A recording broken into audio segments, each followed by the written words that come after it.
took an oath to the Constitution? Yes, yeah.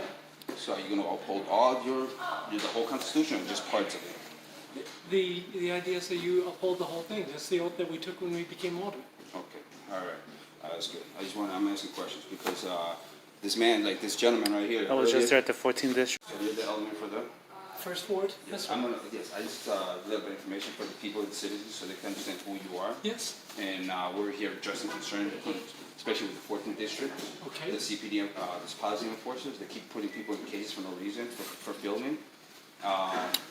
My main thing is like the Bill of Rights. You took an oath to the Constitution? Yes, yeah.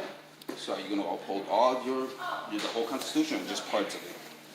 The idea is that you uphold the whole thing. That's the oath that we took when we became aldermen. Okay, all right. That's good. I'm asking questions because this man, like this gentleman right here. I was just there at the 14th district, and they detained me for filming inside a public area, on the public lobby, and they took my phone and everything. And since there was a victim in there, and what are you gonna do about that? It's like the thing is like we know this through decades. Like I was just letting the ladies know. Mm-hmm. We know decades. It's already 80+ years that this corruption keeps going on. It keeps getting bigger and bigger. And these Yes. people, especially these policy enforcers, they keep being more disrespectful to the citizens. Every citizen. And I'm not talking about race. I'm just talking blanket. Yeah. And Towards they violate everybody. people's rights, but they don't get locked up. There's no accountability for them. But I have, you know what I'm saying? I have a messed up light saying in front, and guess what? I'm getting a ticket. I'm getting harassed. My car is being stolen to before where I was legally parked. You know what I'm saying? And these people too, the LAZ tickets. You know what I'm saying? There's another thing that's going on, and I'm gonna come back again and address it more here and there because this is too out of pocket. And if you're a new person here, I don't know, is this your first time ever being in government? Or? In any office. Okay. Yes. Well, So congratulations on that part. Congrats. Yeah. And if you're a constitutionalist, then you got a friend over here, a neighboring friend, you know what I'm saying? But it is just that. I want to know what you're going to do to address this problem with this policy enforcers, 14th district, all these districts over here. Sir, there's a few things that we're doing about that, sir. So one is that earlier this year, a consent decree was signed creating new oversight and demanding reform of the Chicago Police Department. But that consent decree is only as strong as it is enforced. And so one of the things I've been asking for as a new alderman is a briefing for new aldermen about everything that consent decree entails, so we know how to keep officers in our districts accountable. The other thing is that there's two ordinances on the table right now to create civilian oversight over the police department. One goes by the acronym of CPAC, the other is GAPA. Both of them, they have different measures in them, but they really are transformative in terms of creating civilian accountability and oversight, and in some cases control over the actions of the police departments. And I believe one of those is going to pass before the end of this year. And I believe that will truly address some of the injustices that you're experiencing. Like this is the thing that I come down to. I'm going to keep it to the, grounded. I'm not going to go without so many things. Okay, so first of all, anything that's public, anything that has to be government is public. So overall, the public is above the employee, right? The employee is over a place. You're my bosses. So, but they don't seem to understand that. It's people that have been working for many, many years. So we have a constitution, that's a law. Everybody takes an oath to the constitution, right?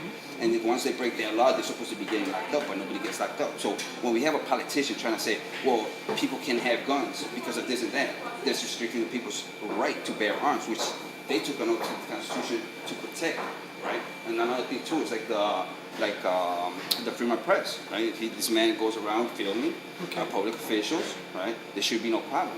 I mean, like we already have the Constitution. Why can't we just get prosecutors already started locking up all these people as far as like breaking the law, the supreme law of the land and the state of Illinois? Mm-hmm. Why can't we just go from there, from the law? Well, what level of elected officials are you talking about? Because all of them. I see. All of them. So I see for a lot of our elected officials that they are being investigated, indicted, and then going to the jail for the crimes that they've committed. But the big crimes that I'm talking about is breaking the Bill of Rights, the Constitution, and nobody ever have seen one public servant do time or get locked up for breaking their oath to the Constitution. This is the more important part. See, we forget about the supreme law, and then we go with all the statutes, all the rules, and all the codes, but then the Constitution out the window. Well, they're someone to protect. his right to film, as long as he's not making a victim out of somebody. Once he So, makes a victim, yeah. but the thing is, like, they make victims every single day, but nobody's in jail. So what's going on?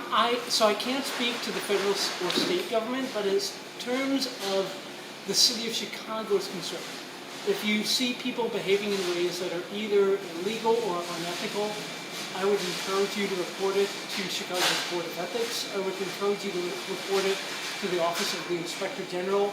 They really do have the power to investigate those But cases. they're all connected. I probably speak on, but they're all connected. They don't do Not nothing. to the extent that you might think, sir.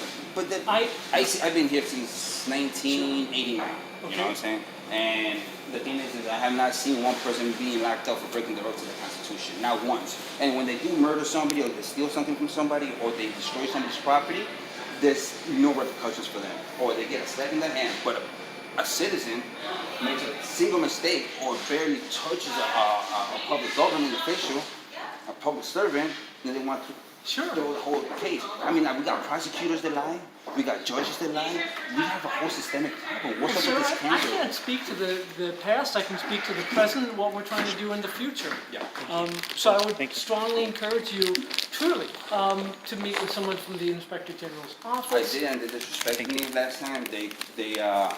Last time I went to the Inspector General of Illinois, he kicked me out. I got it on So video. that's He not kicked who me I'm out. speaking to. I'm But speaking is he about. by your authority? And then the general, No, that's Ferguson, right?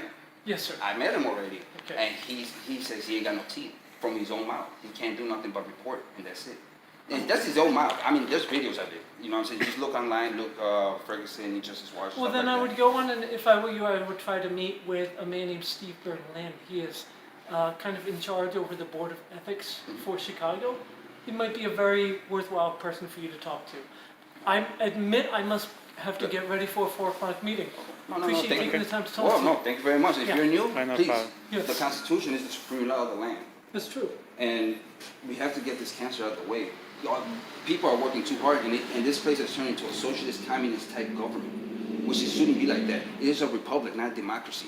You know what I'm saying? We don't work as slaves for a group of individuals to tax the crap out of us. I'm sorry for that language, Well, but we're getting taxed on every single thing. We can't do nothing without getting taxed. I So- say hi, and I'm getting taxed 5 cents. There we're getting into a different conversation. We can have it another time. No, right. Appreciate you taking the time, sir. All right, thank you. And yeah, Have a so good what, day. are you gonna address the commanders over there, or are you gonna let them know Yeah, about the because injustice they're I was doing? just over there and they detained me for just filming inside of the 14th district, and they took my phone. What are you gonna do about Sure, that? I can try to find out the details of the case and talk to the commander. I Yeah. appreciate you guys taking the time. All right, Thank you very much. Uphold the Constitution. Take care. all right. All right, because we'll be back around again if